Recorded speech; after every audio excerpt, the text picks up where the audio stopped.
लद्दाख में तनाव के कम करने के लिए चीन ने आज फिर कोर कमांडर स्तर की बातचीत शुरू की है। जहां 6 जून को बातचीत हुई थी, वहीं फिर भारत और चीन ने सैन्य अधिकारियों में बातचीत हुई है। लेकिन फिलहाल लद्दाख में चीन के मंसूबे ठीक नहीं लगते हैं।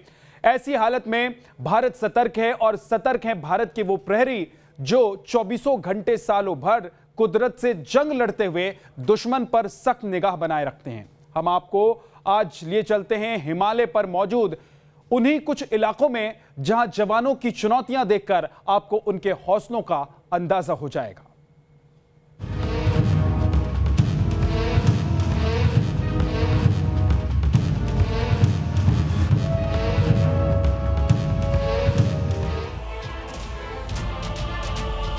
हिंदुस्तान की उत्तरी सरहद में जहां हिमालय के हिम शिखर बनते हैं, हिंदुस्तान के प्रहरियों की मुश्किलें, वहां का हाल आपको दिखाएगा न्यूज नेशन। पहाड़ के दुर्गम पथों पर जहां कदम कदम पर पहाड़ जैसी चुनौतियां हैं, वहां के फौलादी जाबाजों के हौसले से परिचय कराएगा न्यूज नेशन। लेह लद्दाख के हिंदुस्तान की जिस विकास धारा को देखकर ड्रैगन की सांसें फूल रही हैं, वहां हिंद की बढ़ती ताकत की झलकियां दिखाएगा न्यूज नेशन, ताकि दुश्मन को सनद रहे कि फर्जी गीदड़ भपकियों और चालबाजियों से हिंद के शूरवीर सहमने वाले नहीं हैं।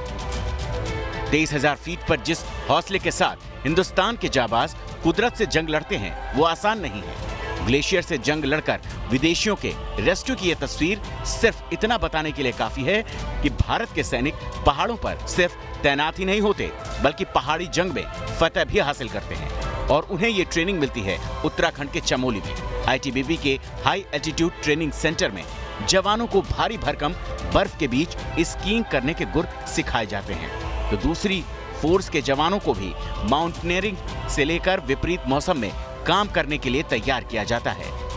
भारत चीन बॉर्डर उत्तराखंड में, चाहे उत्तरकाशी में हो, चमोली में हो या पिथौरागढ़ में हो, चुनौतियां सब जगह एक जैसी हैं।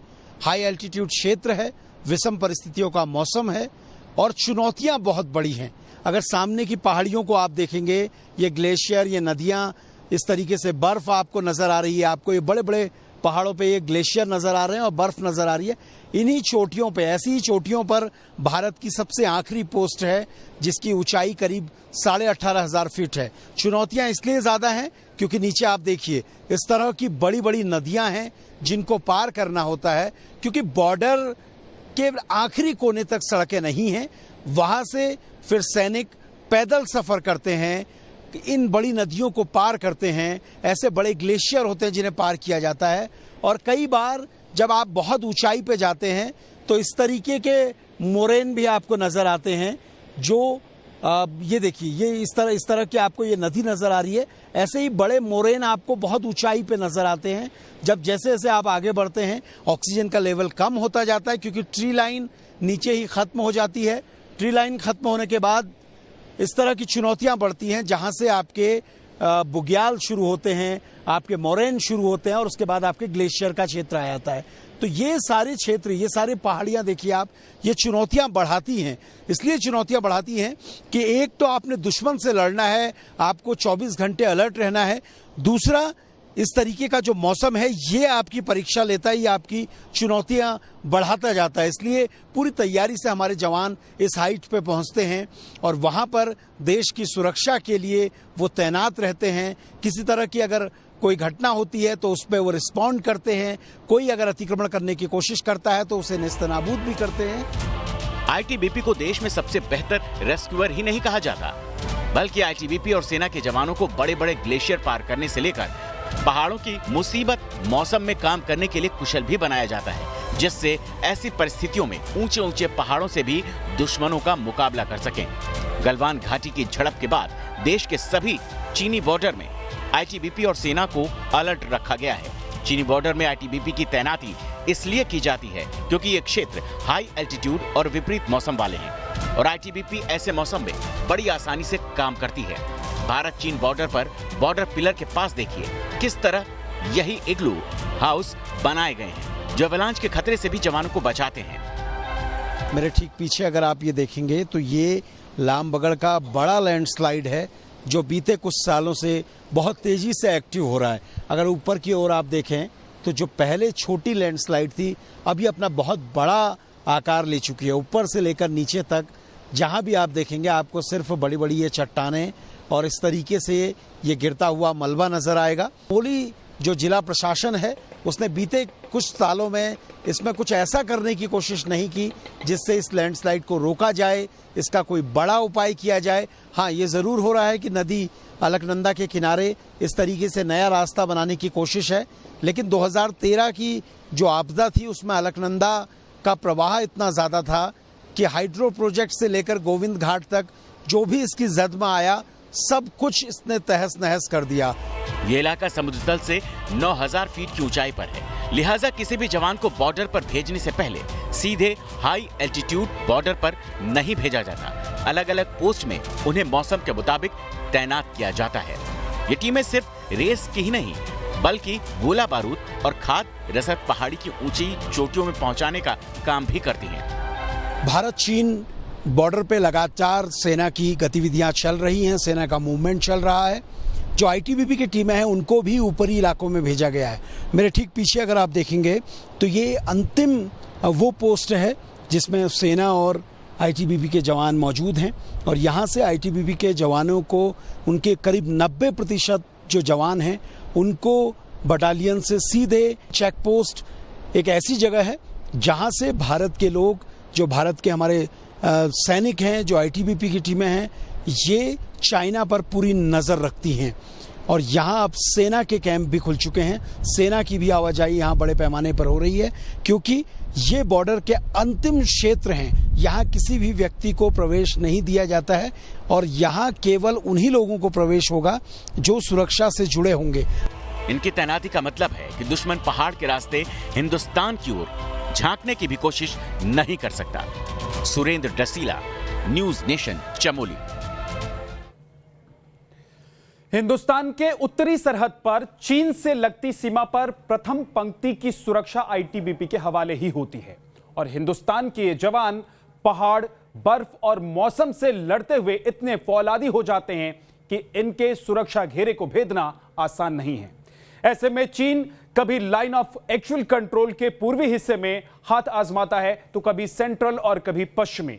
इस बार लद्दाख में चीन ने जो नया मोर्चा खोला है दरअसल वो भारत की तरफ हो रहे धुआंधार निर्माण कार्यों और बढ़ते इंफ्रास्ट्रक्चर से चीन की चिढ़ है।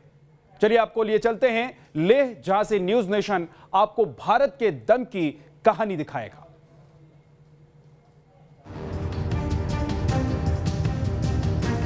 लद्दाख से लेकर सिक्किम के एलएसी तक चीन के सैनिकों का रुख देखकर अंदाजा लगता है कि वो कैसे बौखलाए हुए हैं। हिंदुस्तान के जांबाज भी चीन को हर भाषा में जवाब देने के लिए तैयार हैं, चाहे वो हाथापाई की झड़प हो या गलवान का खूनी संघर्ष।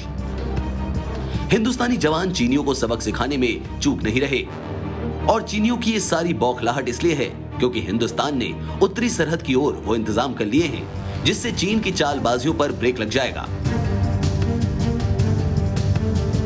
जिस हिमालय की घाटियों में कभी हिंदुस्तानी सैनिकों को पैदल चलना मुश्किल होता था, वहां आज ऐसी सरपट सड़क भारत की सरकार ने बना दी है।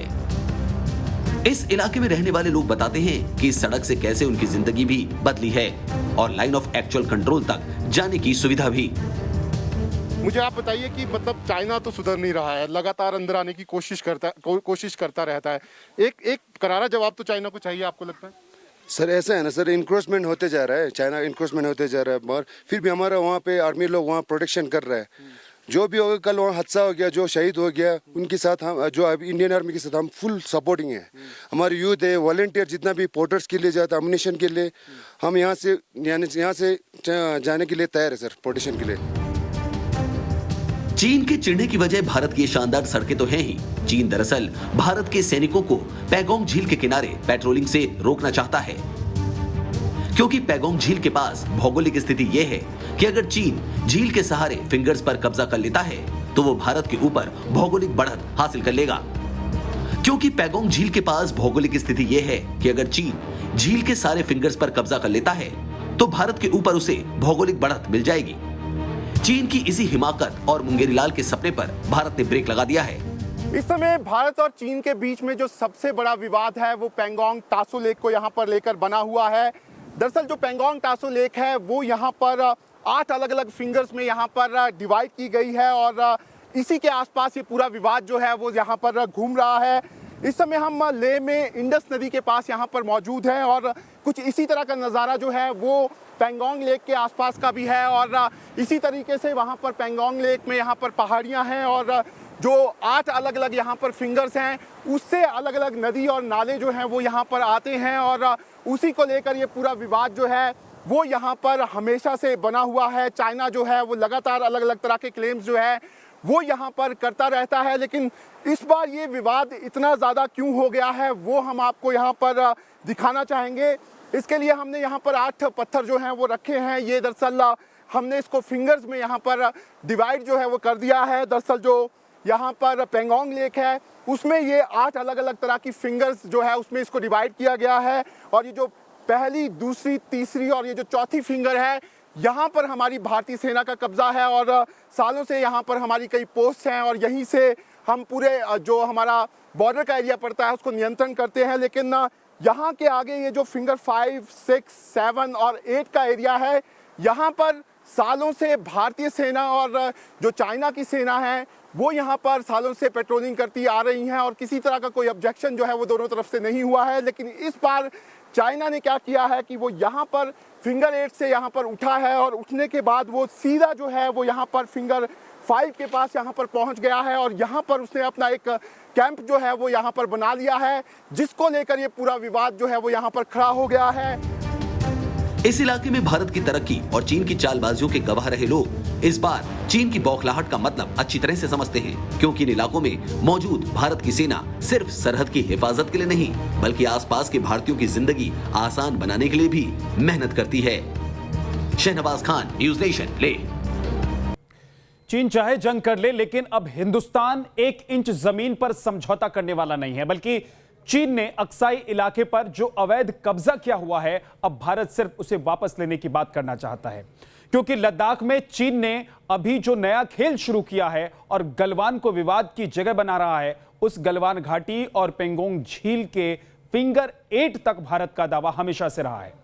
न्यूज़ नेशन आज आपको एक ऐसे चश्मदीद से मिला रहा है जिन्होंने कई साल तक पेंगोंग झील वाले इलाके में न सिर्फ पहरेदारी की है बल्कि चीन की हरकतें भी खूब देखी। लद्दाख के पूर्वी हिस्से में मौजूद पेंगोंग झील के फिंगर्स के बीच निर्माण करके चीन ने जो साजिश रची है उसका नतीजा अब उसे भुगतना पड़ रहा है। जिस झील के किनारे चीनी साजिश का खतरा हिंदुस्तान को पहले से था, वहां कभी भारत के सैनिक जान जोखिम में डालकर पहरेदारी करने जाया करते थे, लेकिन अब हिंदुस्तान ने झील तक उसकी पहुंच पुख्ता कर ली तो चीन की आंखों में चुभने लगा।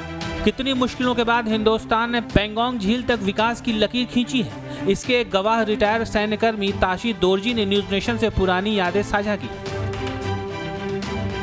भारत चाइना सीमा पर जो चाइना को सबसे ज्यादा दिक्कत हो रही है वो भारत के इंफ्रास्ट्रक्चर को लेकर हो रही है। लगातार भारत जो है उसने अपनी सेना और बीआरओ की मदद से जो एलएसी का एरिया पड़ता है वहां पर सड़कों का जाल बिछा दिया है और यही चाइना को चुभ रहा है। लेकिन आज से 20 साल पहले तक कई तरह की तकलीफें हमारे जो जवान थे उनको सहनी पड़ती थी। हमारे साथ इस समय बात करने के लिए ताशी दोरजे साहब हैं जो रिटायर्ड सूबेदार मेजर हैं और उन्होंने काफ़ी समय तक बॉर्डर्स पे काम किया है। उन्हीं से बात करते हैं। सर, क्योंकि अभी हमारा इंफ्रास्ट्रक्चर बहुत स्ट्रॉन्ग बन रहा है, क्या 20 साल पहले क्या था, क्या मुश्किलें आप लोगों को होती?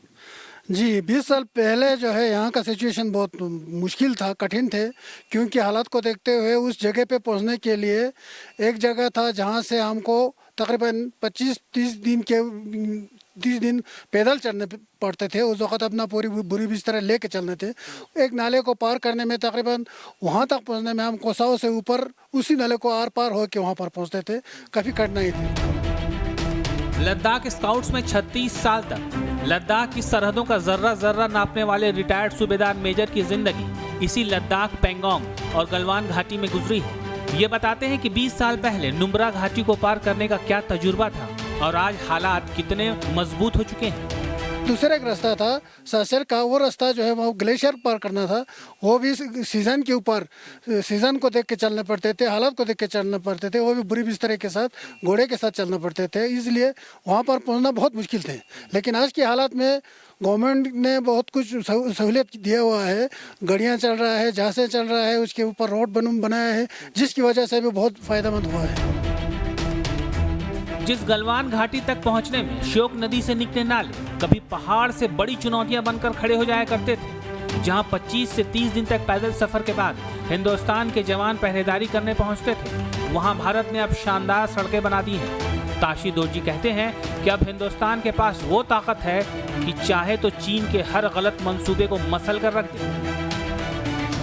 1962 में क्या हालत थे वो तो सब जानते हैं। उस वक़्त हमारे देश की क्या कंडीशन कमज़ोर थे, अभी हमारा देश कहाँ पहुँच गया, तो वो भी हो सकता है बहुत बड़ा हो जाए। ये हो सकता है कि आज की हालत में हम बहुत अच्छे सिचुएशन में हैं, हमको पीछे नहीं हटना चाहिए, हमको अपने हिसाब से हमको उनको जवाब देना चाहिए।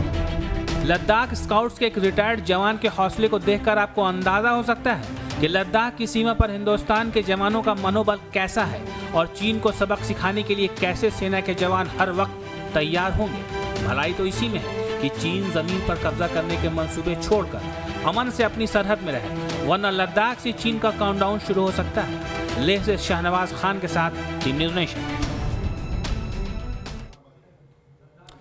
तो इस बुलेटिन में इतना ही, एक छोटा सा ब्रेक, लेकिन देश और दुनिया की खबरों के लिए आप देखते रहिए न्यूज़ नेशन।